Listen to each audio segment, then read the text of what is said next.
Coyote Solstice Tale by Thomas King. Pictures by Gary Clement. The world was a wintry wonder. The snow piled in mounds on the ground, while Coyote was anxiously waiting for all of his friends to come around. "There's nothing like a feast," said Coyote.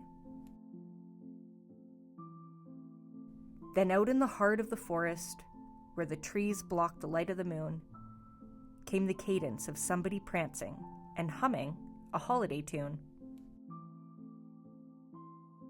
"It's Beaver and Bear!" cried Coyote. And he rushed to the door, arms outspread. But there on the porch in the moonlight was a little girl all dressed in red. "Hello," said the girl. "I'm a reindeer." And she pawed at the snow with her toes. She had sticks in her hair and a green teddy bear and a red rubber ball on her nose. "Good grief," said Coyote, quite shaken, for he knew, as everyone knows, that people and creatures stopped talking a couple of aeons ago. Said Coyote. "This could be awkward. But there's ever the matter of manners and tradition. It's always been said, insist that all guests be made welcome, insist that all guests will be fed." "You've arrived just in time," chirped Coyote, "for our feast is about to begin. You're not at all late. Let me get you a plate." "Are you sure it's the right house you're in?" "I've come to the woods," yawned the reindeer, "to find friendship and goodwill and peace." And she curled up in front of the fire, and she wrapped herself up in a fleece. Then out on the star-brightened meadow, the ice crystals tickling their feet, came Beaver and Bear and Otter and Moose, their bags filled with groceries and treats. "Get in here," said Coyote. "You have to see this." "She's probably lost," offered Beaver. "It happens this time of year. Let's follow her footprints back through the snow to see how she got way out here."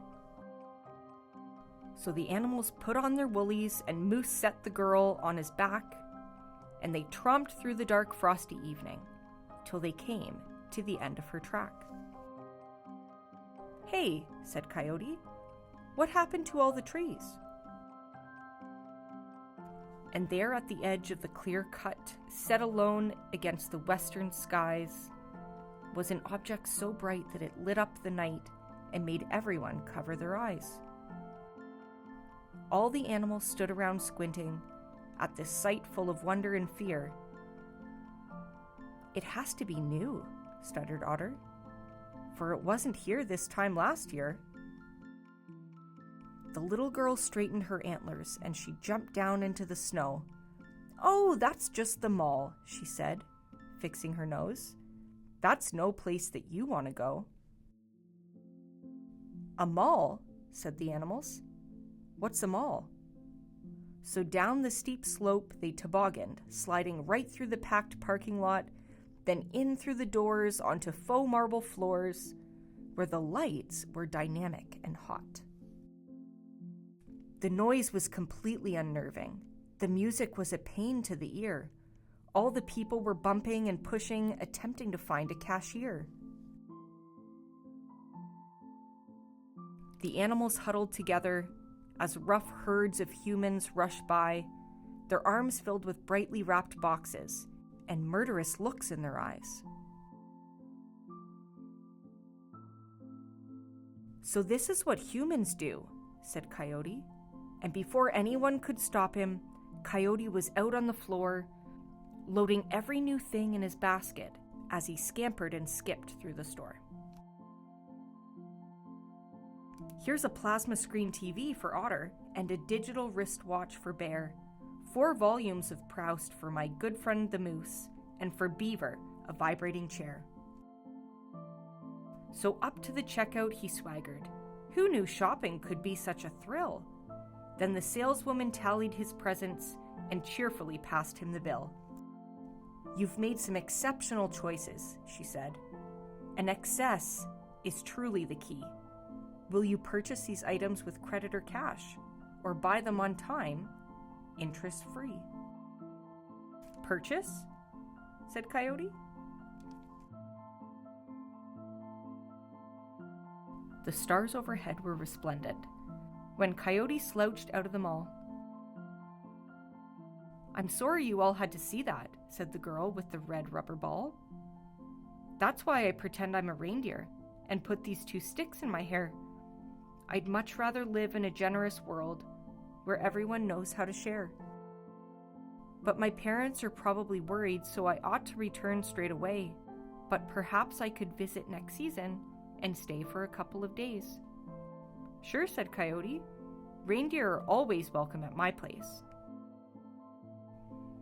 The world was a wintry wonder, with the rumors of light in the east, as the animals strolled to Coyote's to continue their seasonal feast.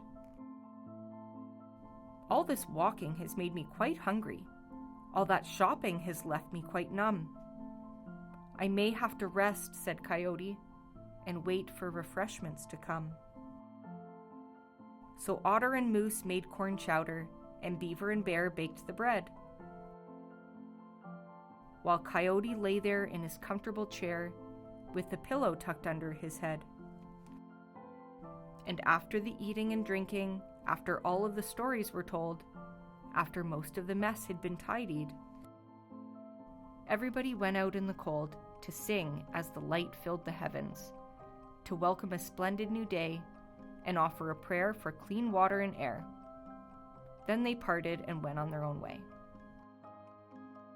And Coyote, well, he sat on the porch in his rocker, and he rocked as he tried to recall if goodwill and peace could be purchased for credit or cash at the mall.